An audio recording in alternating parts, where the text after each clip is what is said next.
2022 সালে ট্যাট উত্তীর্ণরা আজ মুখ্যমন্ত্রী ডাক্তার মানিক সাহার বাড়ির সামনে যান এবং তারা সেখানে অবস্থান কর্মসূচি, ঘেরাও কর্মসূচি সংগঠিত করেন। যদিও পুলিশ তাদেরকে গ্রেপ্তার করে নিয়ে গেছে নিজেদের হেফাজতে। এই সময়ের মধ্যে মুখ্যমন্ত্রীর বাড়ির সামনে ঘেরাও কর্মসূচি করে তারা সরকার প্রধান তথা মুখ্যমন্ত্রী তথা শিক্ষামন্ত্রী দৃষ্টি আকর্ষণ করতে চেয়েছেন 2022 সালের ট্যাট উত্তীর্ণ বেকারদের বক্তব্য বা দাবি যে তারা দীর্ঘদিন ধরে অপেক্ষা করছেন। এই সময়ের মধ্যে তারা মুখ্যমন্ত্রীর সঙ্গে তারা দেখা করতে পারছেন না।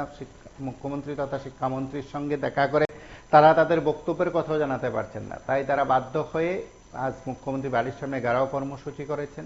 ঘেরাও কর্মসূচি সংগঠিত করে সরকার প্রধানের দৃষ্টি আকর্ষণ করতে চেয়েছেন। তাদের বক্তব্য যে তারা বারবার চেষ্টা করেছেন, নিবেদন করেছেন মুখ্যমন্ত্রীর সঙ্গে কথা বলতে, তাদের বক্তব্য তুলে ধরতে চেয়েছেন। তাদের দাবি যে ট্যাট উত্তীর্ণ হয়েছেন 2022 সালে, কিন্তু এখনো তাদেরকে নিয়োগ করা হচ্ছে না।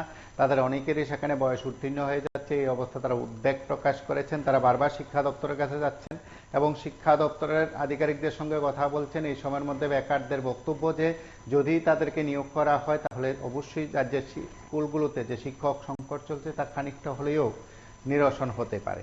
সব মিলে বলা যায় আমরা কিছুটা দৃশ্য সরাসরি সেখানে দেখব, তার পাশাপাশি বেকারদের কি বক্তব্য আমরা একবার শুনবো।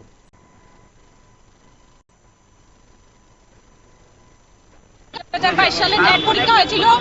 2022 এর পরে আমরা পাস করেছি মাত্র 249 জন। 40,000 পরীক্ষা দিয়েছিল, এর মধ্যে 249 জন পাস করেছি আমরা। আমাদের টেট সার্টিফিকেটও দিয়ে দেওয়া হয়েছে, কিন্তু আজকে 2 বছর আমাদের নিয়োগ করছে না। মুখ্যমন্ত্রী স্যারের সাথে অনেকবার আমরা অ্যাপয়েন্টমেন্ট জমা দিয়েছি, কিন্তু উনি একটা মিনিট আমাদের সাথে দেখা করতে পারেন না। উনি ইউটিউবার, ব্লগার সবার সাথে দেখা করেন। আমরা কি এতই অপরাধ করেছি পাস করে? আমরা পড়াশোনা করেছি, এই দিদিটা ওভারেজ হয়ে যাচ্ছে, অনেক দাদারা আছে ওভারেজ হয়ে যাচ্ছে। তাহলে তাদের ভবিষ্যৎ কি? আমরা বাড়িতে বাচ্চা রেখে রেখে বারবার আসতে হয় কেন? আমরা আন্দোলন ছাড়া কি চাকরি পাবো না আমরা? স্যার আমাদের সাথে একটা মিনিট আজকে কথা বলতেই হবে। 2022 সালের টেট কোয়ালিফাইড ক্যান্ডিডেট 2022 ডিসেম্বর মাসে আমাদের পরীক্ষা হয়েছিল, কিন্তু আজ 2024 সালের ডিসেম্বর মাস আসতে চলেছে। প্রায় 2 বছর হয়ে গেছে, কিন্তু আমাদের শিক্ষক স্বল্পতা থাকা সত্ত্বেও স্কুলগুলিতে আমাদের এখনো নিয়োগ করা হচ্ছে না। এই বিদ্যালয়, ত্রিপুরা রাজ্যের বিদ্যালয়গুলিতে প্রচুর পরিমাণে শিক্ষক স্বল্পতা রয়েছে, তা সত্ত্বেও আমাদেরকে এখনো নিয়োগ করেছে না। আমরা একবার দপ্তরে যাচ্ছি, একবার মুখ্যমন্ত্রীর বাসভবনে আসছি, আমাদেরকে শুধুমাত্র এদিক থেকে ওদিক সবকিছু খালি আমাদেরকে বোঝানো হচ্ছে যে এটা সম্ভব না, ওইটা সম্ভব না। কিন্তু এখন পর্যন্ত কোনো ধরনের আইনি জটিলতা নেই। যা ছিল সুপ্রিম কোর্টের রায় সব ঠিকঠাক হয়ে গেছে। এখন সরকার চাইলে আমাদের নিয়োগ করতে পারেন, মুখ্যমন্ত্রী চাইলে আমাদের নিয়োগ করতে পারেন ত্রিপুরার শিক্ষা ব্যবস্থার উন্নয়নের স্বার্থে, কিন্তু আমাদেরকে এখনো নিয়োগ করা হচ্ছে না। কেন নিয়োগ করা হচ্ছে না এ নিয়ে আমরা কিছু বলতে পারছি না। এটা একমাত্র আমাদের মাননীয় মুখ্যমন্ত্রী স্যারই বলতে পারবেন। মুখ্যমন্ত্রীর সাথে কি দেখা করেছেন? আমরা অ্যাপয়েন্টমেন্ট দিয়েছি 12 থেকে 15 বার। স্যার আমাদের সাথে দেখাও করছেন না, আমাদের সম্পর্কে কিছু বলছেনও না। কষ্ট তো তখন লাগে যখন স্যার দেখি আমরা যে বিভিন্ন অনুষ্ঠানে স্যার অনেক কিছু উদ্বোধন করতে যান, সময় আছে স্যারের কাছে। তারপর ত্রিপুরা যে ইউটিউব কন্টেন্ট ক্রিয়েটর আছে ওনাদের সাথে দেখা করতে যান, সময় আছে। আমাদের সাথে দেখা করার ক্ষেত্রে স্যারের সময় নেই। আমরা বুঝতে পারছি না কেন এরকম করছে স্যার আমাদের। আমরা চাই অতি সত্ত্বর জন্য আমাদের নিয়োগ করা হোক, আর ত্রিপুরা শিক্ষা ব্যবস্থার মানকে উন্নয়ন করার লক্ষ্যে আমাদের নিয়োগ করা হোক।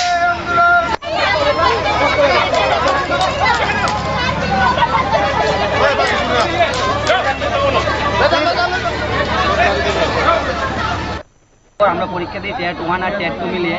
তো আপনারা দেখতে পাচ্ছেন যে এখন 2024 সালে ডিসেম্বর মাস আবার চলে এসছে, তো প্রায় 2 বছর সময় হয়ে গেছে, কিন্তু আমাদেরকে এখনো নিয়োগ করা হচ্ছে না। দুঃখের বিষয় তো এটা যে শুধুমাত্র আমরা এখানে আন্দোলন করছি তা নয়, প্রত্যেক দিন আপনারা সোশ্যাল মিডিয়া খুললে, নিউজ চ্যানেলগুলি খুললে দেখতে পাবেন যে প্রত্যেক দিন কোনো না কোনো বিদ্যালয়ে শিক্ষক স্বল্পতার জন্য ছাত্ররা, অভিভাবকরা শিক্ষক স্বল্পতার জন্য ওনারা রাস্তায় নামছেন, অবরোধ করছেন। তাহলে আমরা এটা দেখে বুঝতে পারছি যে আমাদের ত্রিপুরা রাজ্যে শিক্ষা প্রতিষ্ঠানগুলির অবস্থা মধ্যেও কোনো ভালো নয়, ওইখানে শিক্ষক স্বল্পতা রয়েছে। তাহলে আর কিছুদিন আগে আমাদের মুখ্যমন্ত্রী স্যারই বলেছিলেন প্রায় অনেক শিক্ষক স্বল্পতা রয়েছে, তা থাকা সত্ত্বেও আমরা মাত্র 361 জন ক্যান্ডিডেট আছি, আমাদেরকে নিয়োগ করা হচ্ছে না। খুব দুঃখের বিষয় আরও হচ্ছে যে আমরা খুব অনেকবার স্যারের কাছে অ্যাপয়েন্টমেন্ট চেয়েছি, কিন্তু আমরা অ্যাপয়েন্টমেন্ট পাইনি। খুব কষ্টের বিষয় হচ্ছে এটা যে স্যার তো প্রতিনিয়ত কোনো না কোনো জায়গায় কোনো না কোনো নতুন কিছু উদ্বোধন করছে। দেখতে পাচ্ছি আমরা ইউটিউব বা সোশ্যাল যে তারা কন্টেন্ট ক্রিয়েটর আছে তাদের সাথে দেখা করছেন, কিন্তু কষ্টের বিষয় হচ্ছে যে আমরা এত কষ্ট করে পাস করেছি, আমরা আমাদের ন্যায্য দাবি আদায়ের জন্য স্যারের সাথে কথা বলতে চাই, কিন্তু স্যার আমাদেরকে একটু সময় দিতে পারছেন না। স্যার অনেক ব্যস্ত মানুষ আমরা জানি, কিন্তু যেহেতু স্যার আমাদের অভিভাবক, ত্রিপুরা রাজ্যের অভিভাবক, তাই স্যারের কাছে আমরা এই আশা রাখতে পারি যে স্যার যেন এই অবস্থাটাকে দেখে এবং আমাদের সাথে দেখা করে এবং অ্যাটলিস্ট কোনো একটা কিছু বলে আমাদের সম্পর্কে, যে বা শিক্ষা ব্যবস্থা সম্পর্কে। আমরা দেখতে পাচ্ছি যে স্যার যখন থেকে শিক্ষা ব্যবস্থার দায়িত্ব নিয়েছেন তখনের পর থেকে শিক্ষা ব্যবস্থায় আর কোনো নতুন নিয়োগ হয়নি। তো আমরা স্যারের কাছে এটাই আশাবাদী যে আমাদের জন্য নিয়োগ করে, শুধুমাত্র এটা যে আমাদের স্বার্থ তা নয়, এই ত্রিপুরা রাজ্যের প্রত্যেকটা যে স্টুডেন্ট আছে প্রত্যেকটা ছাত্রছাত্রীর স্বার্থে, প্রত্যেক ত্রিপুরাবাসীর স্বার্থে যেন এবং আমাদেরও স্বার্থে যেন, আর ত্রিপুরা শিক্ষা ব্যবস্থার উন্নয়নের স্বার্থে যেন আমাদেরকে অতি সত্বর নিয়োগ করা হয়। আর কত আমরা বসে থাকবো? আমরা 2022 সালে ডিসেম্বর মাসে পরীক্ষা দিয়েছি, তো এখন প্রায় আপনারা দেখতে পাচ্ছেন যে 2024 সালে ডিসেম্বর মাস চলে এসেছে, মানে প্রায় 2 বছর। আমরা 2 বছর ধরে সিএম স্যারের সাথে দেখা করছি, শিক্ষক সংগঠনের সঙ্গে নিয়োগ করার জন্য আমাদের সাথে দেখা করছি, আমরা সকলে আমাদেরকে সব দিচ্ছে না, স্কুল থেকে বিদ্যালয় করে বাচ্চারা করে এমন কি জানি হয়ে গেছে, আমরা এখন মানে মনে হচ্ছে আমাদের আর কোনো গতি নেই না। তারা স্যারের সাথে আমাদের নিয়োগ আপনাদের সঙ্গে কি কেউ কথা কইছে এখন পর্যন্ত?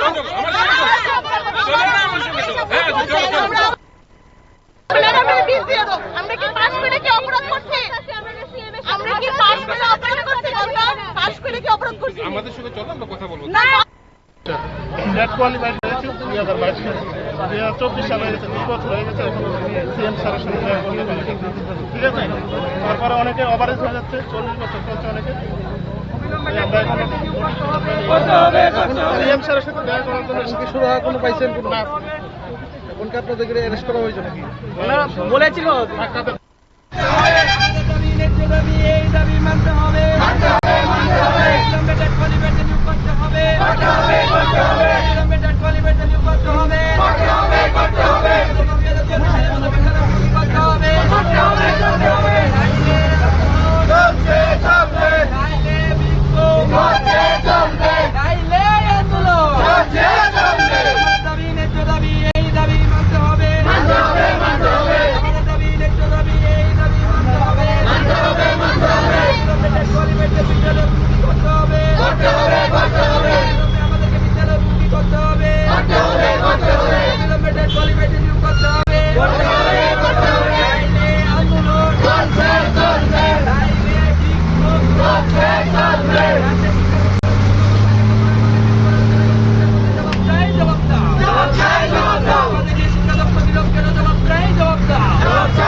কাছে যে কয়েকটি বিষয় আমরা তুলে ধরেছি তাতে অবশ্যই এই সময়ের মধ্যে রাজ্যের বেকারদের যে বক্তব্য, বেকারদের যে আন্দোলন, সেই আন্দোলনে তারা অংশগ্রহণ করেছেন, তাদের বক্তব্য তারা তুলে ধরেছেন। আপনারা সঙ্গে থাকুন, দেখতে থাকুন PB24।